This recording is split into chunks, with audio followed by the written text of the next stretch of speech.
dosa kita itu amat banyak. Salah satu dosa yang luar biasa yang kita kerjakan adalah durhaka kepada orang tua. Allah Subhanahu wa Ta'ala berfirman bahwa mengatakan saja kepada orang tua dianggap durhaka. Lalu bagaimana dengan kata-kata yang lebih daripada itu? Bukankah kita pernah durhaka kepada orang tua dengan berteriak di hadapannya? Bukankah kita pernah memarahi ibu atau ayah kita? Bukankah kita pernah meninggalkannya sendiri dalam keadaan memanggil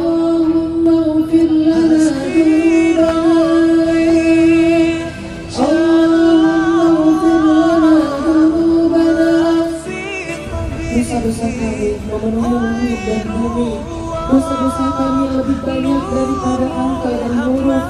Dosa-dosa kami tak terhitung jumlahnya, ya Allah.